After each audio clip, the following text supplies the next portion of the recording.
ہم تو یہ سمجھتے ہیں، اور ہم گئے بھی تھے اسی بنیاد پر، کہ کسی شخص کے مکان کو گرا دینا جو اس کی ساری زندگی کی کمائی کی چیز تھی، یہ قانون کے خلاف ہے۔ اور جو کچھ کیا جا رہا ہے وہ غریب لوگوں کی کمائی اور ان کی زندگی کی پوری محنت کے وہ گویا کہ ایک مرتبہ ایک دن میں 1 گھنٹے کے اندر بلڈوزر چلا کر کے مسمار کر دینا ہے۔ پھر یہی نہیں بلکہ جو کیس ہوئے تھے اس کے اندر ایسا بھی ہے کہ کرائے کے مکان میں آدمی رہتا ہے، اس مکان کو بلڈوزر سے گرا دیا گیا۔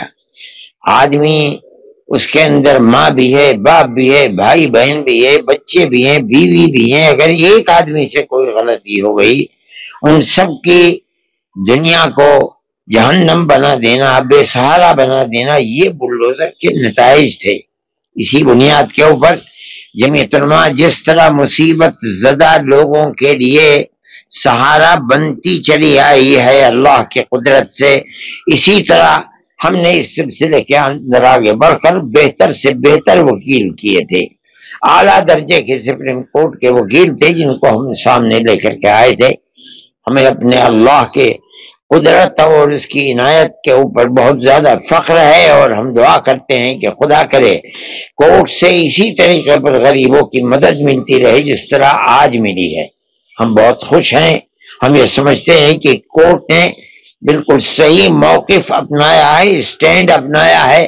ایسے لوگوں کے خلاف کارروائی بھی ہونی چاہیے جن لوگوں کی دنیا کو لوٹ لیا گیا ہے، برباد کر دیا گیا ہے۔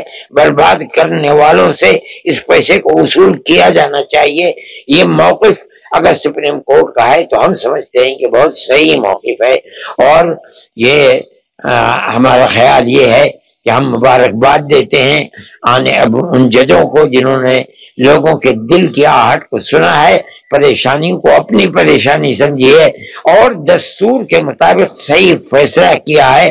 خدا کرے ہمارے ملک کے اندر امن و امان اور اسی طرح غریبوں کو صحیح حق دینے کے فیصلے ہوتے رہیں اور ملک کے اندر امن و امان قائم رہے۔ ہم یہ سمجھتے ہیں کہ دینا چاہیے، یہ بہت بڑا فیصلہ ہے۔ ہم تو اس فیصلے کے لیے بہت زمانے سے کوشش کر رہے ہیں۔ جن لوگوں کو ہم نے جیلوں سے چھوڑوایا ہے 18 سال کے بعد، ابھی 3 دن کے بعد آئے ہیں، ان کی زندگی برباد ہو گئی ہے صرف اس بنیاد کے اوپر کہ ان کو باعزت بری کیا۔ اس کا مطلب یہ ہے کہ ان سے کوئی قصور نہیں تھا، اس کے باوجود ان کی زندگی کو برباد کر دیا۔ ہم کہتے ہیں، ہم سپریم کورٹ تک گئے ہیں کہ اس کا معاوضہ دلوائیے، ان کی زندگی خراب ہوئی ہے، ہماری اس بات کو سنا نہیں گیا۔ آج اس بات کے بعد ہم جائیں گے، پھر سپریم کورٹ جائیں گے، ہم کہیں گے کہ ان کی زندگی برباد ہوئی ہے، اس کا معاوضہ کون دے گا؟ سپریم کورٹ کا یہ موقف بالکل صحیح ہے کہ غیر قانونی طریقے کے اوپر اگر کسی کو اس طریقے پر برباد کیا ہے تو برباد کرنے والوں سے اس کا معاوضہ لینا چاہیے۔